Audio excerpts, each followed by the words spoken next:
नमस्कार साथियों, उम्मीद है आप अच्छे होंगे। आज अपने पास एक चाइना एलईडी टीवी आया है और इसको स्टैंड बाय रिलीज करते हैं। स्टैंड बाय रिलीज करने के बाद में इसमें देखने को मिला कि इसमें आवाज़ तो आती है लेकिन डिस्प्ले पिक्चर कुछ दिखाई नहीं देती है। तो खोल के देखते हैं कि इसमें क्या प्रॉब्लम है।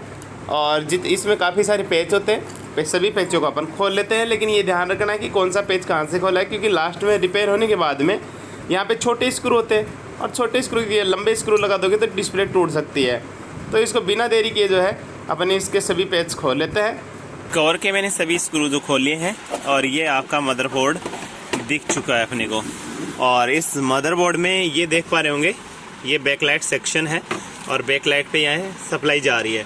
तो सबसे पहले अपन क्या करेंगे, इस पे वोल्ट मीटर को डीसी 600 वोल्ट की रेंज में सेट कर लेंगे और इसको सप्लाई में लगा के देखते हैं कि क्या यहाँ पे वोल्टेज सप्लाई बूस्ट हो रही है या नहीं हो रही है। वो सप्लाई सबसे पहले चेक करेंगे अपन। अगर हो रही है तो स्टार्टिंग के टाइम पे जैसे स्टैंड बाय रिलीज करते हैं और वहाँ पे 90, 100 या 70, 80 वोल्ट कुछ भी जो है 45, 50 जो भी है वो अगर बूस्ट हो रहे हैं एक बार के लिए, तो समझेंगे बैकलाइट सेक्शन सही है और जो बैकलाइट जो है वो ख़राब है। तो अपन चेक करते हैं कि इसमें बैकलाइट ही ख़राब है या बैकलाइट ड्राइवर ख़राब है।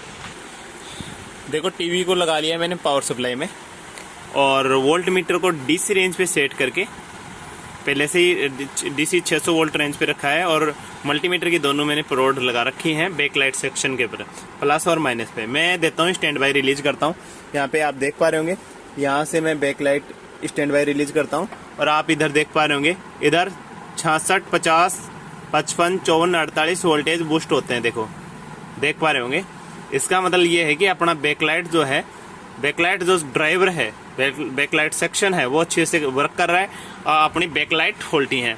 बैकलाइट को चेक करने का अपने पास दूसरा भी एक तरीका है, उसके माध्यम से भी आपको मैं चेक करके दिखाता हूँ कि बैकलाइट खराब है या फिर बैकलाइट ड्राइवर। तो फॉर्मूला नंबर 2 है, उसको अपन करने जा रहे हैं। अब क्या करेंगे दोस्तों कि ये है मेरे पास बैकलाइट टेस्टर है और इसको मैंने पावर सप्लाई में लगा दिया है और ये जो बैकलाइट की जो लीड है इसको निकाल लेते हैं अंदर से।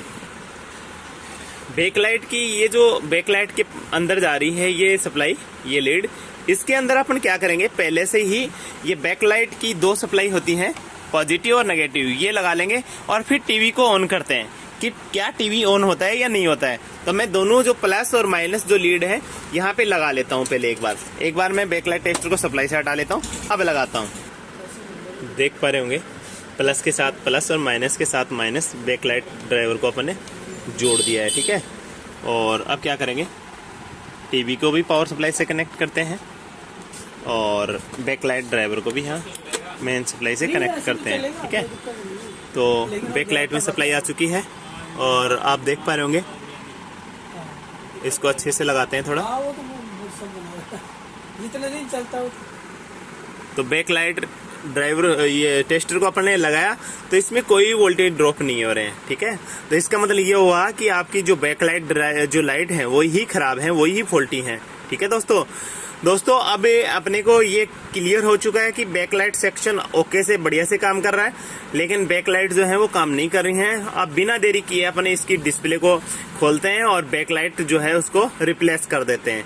दोस्तों, बैकलाइट लगाते इस टाइम पे आप डिस्प्ले को बहुत ही सावधानी से खोलना है आपको। अगर थोड़ी सी भी लापरवाही करी तो आप डिस्प्ले को तोड़ देंगे दोस्तों। तो दोस्तों, अब यहाँ से ये टेस्टर वगैरह हटा लेते हैं और जल्दी से इसकी बॉडी को खोलते हैं। मैंने जो वोल्टेज बैकलाइट जो ड्राइवर है उसके वोल्टेज इस एलईडी लीड को हटाने के बाद में भी चेक किए हैं, तो यहाँ पे वोल्टेज जो है बूस्ट हो रहे हैं। तो इसका मतलब क्लियर है, साफ है कि बैकलाइट सेक्शन अच्छे से काम कर रहा है, ड्राइवर अच्छे से काम कर रहा है, लेकिन बैकलाइट फॉल्टी है। ये इस स्पीकर को अपन ने यहाँ से खोल लिया है और इसको टीवी से अलग कर लेते हैं। अब ये आप देख पा रहे होंगे ना, ये है पीसीबी स्केलर। दोस्तों, इसको बहुत ही सावधानी से, इसका बहुत ज्यादा ध्यान रखना है। अगर ये बार बार हिला ना तो आपकी कॉप खराब हो जाएगी और एलईडी की डिस्प्ले ही खराब हो जाएगी, फिर कॉप बनवानी पड़ेगी। तो कॉप का चार्ज बहुत ज्यादा लगता है, इसलिए इसका पीसीबी कॉप का आप ध्यान रखें। दोस्तों, स्पीकर के जितने भी लीड थी, कनेक्शन थे, वो हटा लिए हैं। अब हटानी है अपनी एलवीडीएस। एलवीडीएस हटाने के लिए आपको क्या करना होता है, ये ब्लैक कलर का आप लॉक देख रहे होंगे, इस लॉक को ऊपर उठाना है और हल्के से हाथ से एलवीडीएस को साइड में रख देना है। अब बच गई आपकी कॉफ।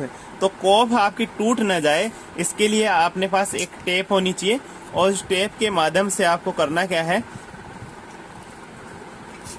इस तरह से काट के और हल्का सा इस कॉफ के ऊपर चिपका लेंगे। इससे क्या होगा, अगर कॉफ थोड़ी बहुत हिल भी जाती है तो कम से कम इसके प्रिंट ना उखड़े, ये बचाव हो जाएगा। ठीक है, और इसको हल्के से हाथ से यहीं पे छोड़ देते हैं इसको। अब सबसे पहले आपको जितने भी पेच हैं, स्क्रू हैं डिस्प्ले के साथ, ये देखो ये है, जितने भी आपको दिख रहे होंगे उनको सभी को आपको यहाँ से खोलना है, प्यार से, बिल्कुल हल्के हाथों से। ऐसा नहीं है कि जोर जबरदस्ती करें। जैसे अगर आप जोर जबरदस्ती करोगे तो आपकी जो डिस्प्ले, हमने यहाँ से जितने भी पेज थे वो हमने खोल लिए हैं। और अब जो है इसको थोड़ा सा उलट लेते हैं और बारी बारी से ये जितने भी लॉक हैं, ये लॉक जितने भी हैं, इन लॉकों को अपन यहाँ से निकालते हैं और डिस्प्ले को के ऊपर जो रिंग लगी हुई है इस रिंग को अलग करने की कोशिश करते हैं। ये रिंग जो है इसमें लॉक होते हैं, ये हल्के हल्के हाथों से इस टाइप से खोलने हैं। आपको जूम करके दिखाएं आप थोड़ा, ये यहाँ पे लॉक होते हैं, इन लॉकों को हल्के हाथ से हटाना है बस, और कुछ नहीं करना है। जितने भी लॉक होते हैं उनको हटाना है आपको। अपन ने हटा दी है। अब ये दो मेरे पास वैक्यूम है, एक को यहाँ पे रख के पुश कर देते हैं और दूसरे को यहाँ पे रख के इसको थोड़ा सा रख के प्रेस कर देते हैं, और डिस्प्ले को ऐसी की ऐसी उठा लेते हैं। डिस्प्ले बिल्कुल प्यार से उठानी है, ऐसा नहीं है कि डिस्प्ले के साथ छेड़छाड़ नहीं करनी है, और इसको बिल्कुल साफ सुथरी और प्लेन जगह पे रखना है, अन्यथा आप डिस्प्ले क्रैक हो जाएगी। डिस्प्ले को मैंने ना बिल्कुल प्लेन सतह पे रख लिया है, और अब आप देख पा रहे होंगे ये पीछे इसके रिफ्लेक्टर लगा हुआ है, और रिफ्लेक्टर की भी एक रिंग लगी हुई है। इस रिंग को यहाँ से हटाते हैं, उसके बाद में आपको बैकलाइट दिखाई देगी। रिफ्लेक्टर की ये ऊपर रिंग दिख रही है आपको, इस रिंग को हटा लेना है। लॉक, इसमें भी लॉक होते हैं, लॉक को इस टेस्टर के माध्यम से निकाल लें। स्टेप बाय स्टेप सभी लॉक हटाने हैं आपको, और उसके बाद में बैकलाइट आपको दिख जाएंगी। ये मैं लॉक हटा लेता हूँ इसके। अब आप कोई भी दिक्कत नहीं है, अब आपके पास खराब होने वाला कोई भी आइटम नहीं है। वो जो खराब होने वाला आइटम था वो ओनली फॉर डिस्प्ले थी, उसको हमने हटा लिया है। ये सेपरेटर देख रहे होंगे आप, जो रिफ्लेक्टर बोलते हैं इनको लेयर बाय लेयर उठा लेंगे और इनको ऐसा कैसा उठा के समतल जगह पे इनको भी रख देंगे। ये आपको बैकलाइट दिख चुकी है। इन बैकलाइटों को अपन चेक करेंगे कि इसमें कौन सी बैकलाइट खराब है, लेकिन हम ऐसा नहीं है कि एक बैकलाइट सही है तो दूसरी लाके डाल दें, एक ही चेंज करें, नहीं, हम दोनों रिप्लेस करेंगे। रीजन ये है कि वोल्टेज डिसबैलेंस हो जाते हैं, पुरानी और नई के वोल्टेज मैच नहीं होते हैं, तो वोल्टेज जो है डिसबैलेंस होने के कारण ये जल्दी से खराब हो जाती हैं। इसलिए, और नाजुक चीज रहती है डिस्प्ले, इसलिए बार बार खोलना ठीक नहीं है। इसलिए अपन जितनी भी बैकलाइट है इसके अंदर वो सारी की सारी नई डालेंगे। रिफ्लेक्टर देख पा रहे होंगे, इसको मैं यहाँ से हटा लेता हूँ। अब अपने पास बैकलाइट अच्छे से दिख रही होंगी। अब आपको इसमें दो बैकलाइट हैं, आपको शायद अब अच्छे से दिख रहा होगा। ये अपन बैकलाइट जो है मार्केट से नई परचेज करके मंगा ली है, दोनों के दोनों आप देख सकते हैं। पहले मेरे पास जो है वो 6 बल्बों वाली थी, लेकिन अब अपन जो है वो 7 लैंपों वाली बैकलाइट लगा रहे हैं, और 3 वोल्ट का एक बल्ब है। ठीक है, तो इससे कोई फर्क नहीं पड़ने वाला है। और अब चेक करके दिखा देते हैं आपको कि सही है या नहीं है। तो आप देख पा रहे होंगे ये 19.2 वोल्ट दिखा रहा है, और प्रत्येक बैकलाइट जो है आपके सामने जल रही है। ठीक है, और ये भी 19.2 की होनी चाहिए, ये भी 19.2 की है, सभी की सभी बैकलाइट जल रही हैं। ठीक है, तो दोस्त अब अपने को ये दोनों बैकलाइट जो है वो सीरीज में जुड़ी हुई थी, तो दोनों बैकलाइटों को अपन सीरीज में जोड़ देते हैं। पहले कनेक्शन करते हैं, उसके बाद में बताते हैं कि हमने कैसे सीरीज में इनको जोड़ा है। आने के लिए जैक जो थे उपलब्ध नहीं थे, इसलिए अपन ने क्या किया, ये प्लस जो आया और प्लस के साथ कनेक्ट कर दिया, और ये माइनस जो है ये अगली के प्लस के साथ कनेक्ट कर दिया, और लास्ट में जो बचा माइनस के साथ जोड़ दिया, यानी कि अपने पास कनेक्शन करने के बाद में 2 वायर बचे, एक प्लस का एक माइनस का, यानी कि ये दोनों बैक लाइट जो हैं अपन ने सीरीज में जोड़ दी हैं। और एक बार फाइनल जो है टेस्ट करके देख लेते हैं कि क्या प्रॉपर काम कर रही है नहीं कर रही है। यह है, और माइनस के साथ माइनस लगा लेते हैं, प्लस के साथ प्लस। आप देख पा रहे होंगे दोनों बैक लाइट जो है अच्छी तरह से काम कर रही हैं। तो अब अपना बैकलाइट जो है इंस्टॉल यानी कि लगाने का जो काम है वो कंप्लीट हो चुका है। अब वापस से इसके ऊपर पहले जो है वो रिफ्लेक्टर लगाएंगे, रिफ्लेक्टर के बाद में जितने भी सेपरेटर थे उनको लगाएंगे, बाद में उसका फ्रेम और डिस्प्ले बारी बारी से हम लगाने वाले हैं। उससे पहले आप इसको अच्छी तरह से साफ कर लें। मैंने अच्छी तरह से साफ कर लिया, और ये वायर जो दिख रहे हैं इनको मैं टेप लगा के सही से सेट कर लेता हूँ ताकि ये हिले नहीं। बैकलाइट लगाने के बाद में ये जो आप देख रहे होंगे सेपरेटर पेपर है, तो इसको लगा रहा हूँ मैं, और इसकी जो साइड वाली जो रिंग है इसको भी सही से सेट कर लेता हूँ। इसके बाद में जो है इसके ऊपर रखेंगे डिस्प्ले, जिसको बिल्कुल हल्के हाथों से रखना है, जल्दीबाजी बिल्कुल भी नहीं करें, नहीं तो डिस्प्ले आपकी टूट जाएगी। चारों तरफ की रिंग जो है वो अपन ने सही से अच्छी तरह से लॉक में बिठा ली है। पैनल को यहाँ से उठाएंगे डिस्प्ले को, और वहाँ ले जाके इसमें सेट करेंगे, और अच्छे से सेट करेंगे। उसके बाद में इसके ऊपर की जो रिंग है वो लगा देंगे। पैनल को इसमें से सही से देख लेना अच्छी तरह से, चारों कोने सभी कोने देख लेने। ऐसा तो नहीं है कि कोई सा कोना उठा हुआ हो, और वहाँ से उठा हुआ होगा तो वहाँ पे जैसे ही ऊपर की रिंग लगाओगे तो आपकी डिस्प्ले जो है करेक्ट हो जाएगी। तो यह आप ध्यान रखें। कॉफ जो है उसका भी ध्यान रखना है, इसको भी ज़्यादा हिलाना नहीं है। और मैं अच्छे से इसको एक बार सेट कर देता हूँ। डिस्प्ले की सपोर्ट रिंग आप देख पा रहे होंगे वो अपन ने अच्छे से लगा ली है। और अब बारी आती है इसके पेच लगाने की, स्क्रू लगाने की। बारी आती है LVDS लगाने की। तो LVDS के लिए ये जो जैक है इसको ऊपर कर लेंगे, और ये LVDS जो है हल्के हाथों से आराम से लगा लें।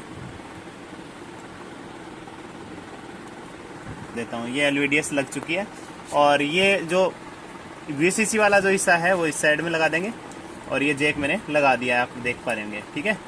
और ये जो LVDS इस PCB स्केलर है इसको अच्छे से एक टेप के माध्यम से अपन सेट कर देते हैं ताकि ये हिले नहीं, अन्यथा ये खराब हो सकता है। कई बार क्या होता है दाएं बाएं हिलता है तो ये खराब हो जाता है। तो इसके हल्की सी एक टेप इधर लगा देता हूँ मैं, और एक टेप इधर लगा देता हूँ ताकि ये जल्दी से खराब ना हो। हल्के हाथों से लगाना है बस, ठीक है। इसके बाद में अब एक बार इसकी टेस्टिंग करके देख लेते हैं कि क्या अपना टीवी जो है ऑन हुआ या नहीं हुआ।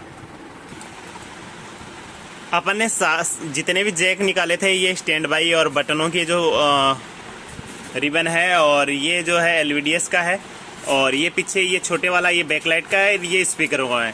जितने भी जैक निकाले थे अपन ने प्रॉपर यथावत स्थान पे लगा दिया, और इसकी मेन पावर केबल को सप्लाई में लगा दिया है।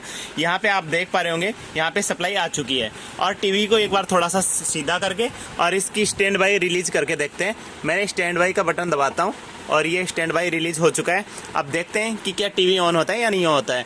देखो दोस्तों, आप देख पा रहे होंगे टीवी जो है अच्छे से ऑन हो चुका है, और इसकी प्रॉपर डिस्प्ले जो है आ चुकी है। दोस्तों, अगर वीडियो पसंद आए तो लाइक शेयर सब्सक्राइब जरूर करें।